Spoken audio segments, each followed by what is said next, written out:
Muito bem, pessoal, sejam bem-vindos ao meu humilde canal, onde a gente trata de vários assuntos aí, principalmente automobilísticos, né?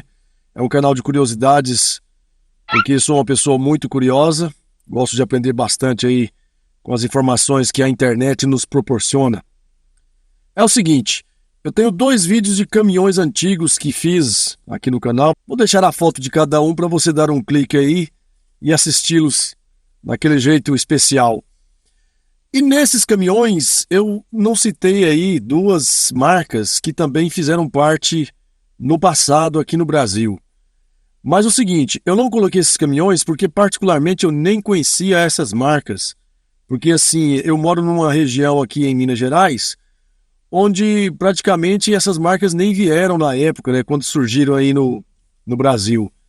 Então, na nossa região aqui, principalmente aqui em particular na cidade que eu moro, tinha uma jardineira e algum caminhão que carregava tora só, não tinha mais caminhão nenhum na época. Então, quando esses caminhões saíram pelo Brasil, a gente particularmente nem sabia, né? Anos 40, anos 50.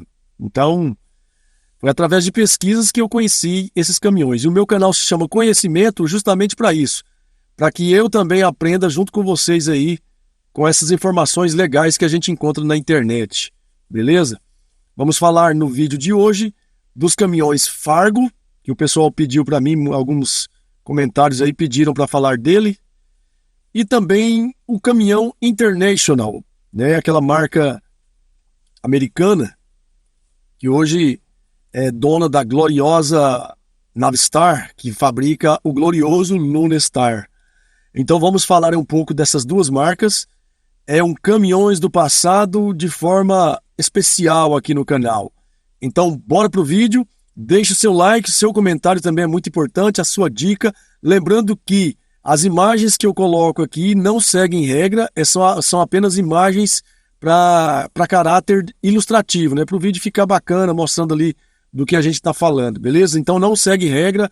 Eu vou estar falando de um modelo de caminhão e colocando outro, uma foto e tudo mais, só para preencher mesmo aí o vídeo, para ficar bem legal para todos nós.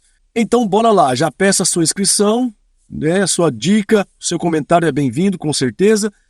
E sejam bem-vindos de novo ao Conhecimento. Quando se fala dos caminhões e caminhonetes Fargo, Chrysler, DeSoto e Dodge, a gente fica um pouco confuso. Vamos tentar aqui explicar as diferenças deles. Bom, fizemos uma pesquisa e encontramos um artigo legal aqui onde explica um pouco essas diferenças. Os primeiros caminhões Fargo foram construídos em Pilsen, Chicago, pela Fargo Motor Car Company, de 1913 até 1992. Em 1928, a Chrysler comprou o negócio e criou sua própria linha de caminhões Fargo. Em seguida, a Chrysler também comprou a Dodge Brothers Company, passando a marca Dodge a oferecer caminhões em sua linha de produtos. A partir de então, os caminhões Fargo eram quase idênticos aos modelos Dodge, exceto pelo acabamento e pelo nome, e vendidos pelos revendedores da Chrysler Plymouth. No entanto, as vendas de caminhões produzidos pela Fargo nos Estados Unidos foram descontinuadas nos anos 1930, mas no Canadá o nome Fargo foi usado até 1972, por razões de marketing para diferenciar os caminhões vendidos nas concessionárias da Chrysler Plymouth. Fabricados em Detroit, os caminhões Dodge também foram oferecidos sob os nomes Fargo ou DeSoto, na sua maioria para a América Latina, e os produzidos na Europa e na Ásia também foram vendidos sob os nomes de Fargo ou DeSoto. Na Argentina, a marca Fargo foi usada para os caminhões D100 e D400, e também o DP400 diesel, entre 1960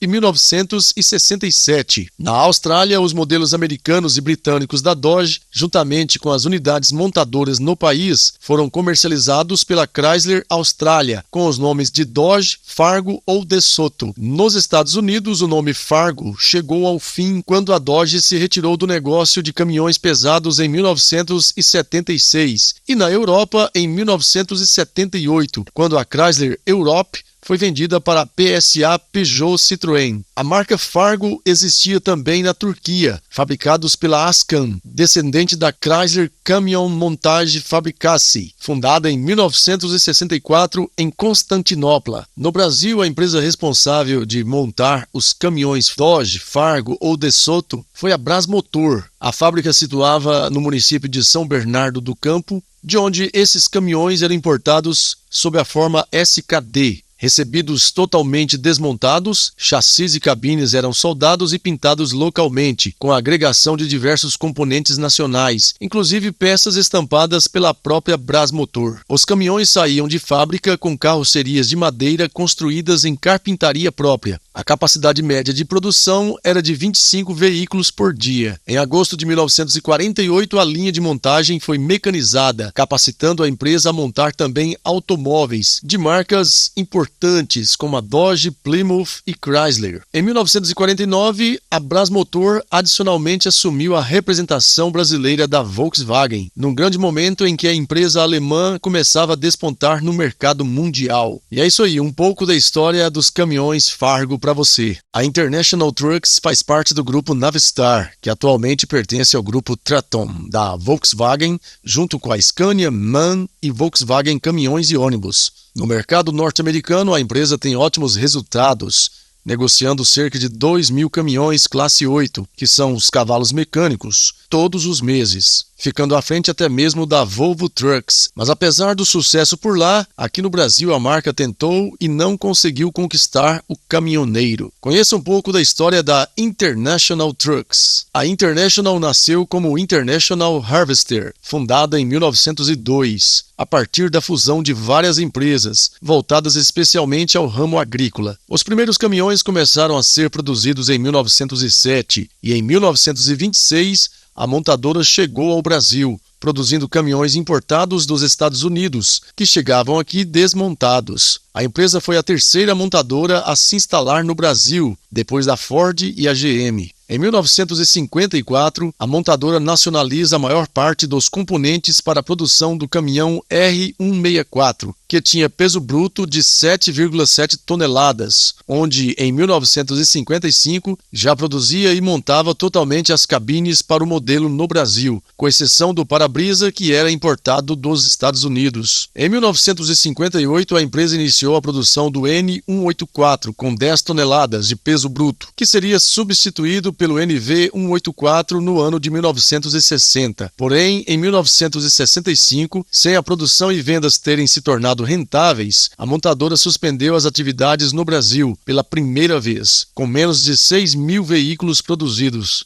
Em 1986, a empresa tentou voltar ao Brasil com a produção de caminhões, mas devido à crise da matriz que vendeu a unidade de produção de máquinas agrícolas, se tornando o grupo Navistar, a ideia foi dissolvida. Em 1997, com a Agrale como parceria, a montadora norte-americana iniciou a produção no Brasil novamente, em Caxias do Sul, Rio Grande do Sul, com veículos para o mercado interno e para exportação, principalmente para a África e países da América do Sul. Em 1998, eram produzidos os primeiros caminhões dos modelos 4.700 e 4.900, com versões 4x2 e 6x4, com a maioria dos componentes importados. E no ano seguinte, chegava ao mercado brasileiro o primeiro caminhão tipicamente norte-americano, o 9.200, com 70% das peças ainda importadas. Era um cavalo mecânico com tração 6x2 ou 6x4 e com peso bruto total de 45 toneladas, com cabine-leito feita em alumínio, com suspensão pneumática, teto alto com defletor integrado, ar-condicionado de série e até computador de bordo, oferecendo cerca de 200 funções. Graças ao uso do alumínio, o caminhão era cerca de 2 toneladas mais leve que os modelos da concorrência. Para esse modelo, o motor era o Cummins, de 10,8 litros e 380 cavalos de potência. No ano seguinte, chegava ao mercado nacional o 9.800, um cavalo mecânico com cara chata e cabine em alumínio, e o mesmo motor do 9.200, mas com potência maior, de 405 HP, exclusivamente em versão 6x4. O câmbio era o Eaton Fuller, não sincronizado, na caixa seca, e o modelo tinha até mesmo ABS.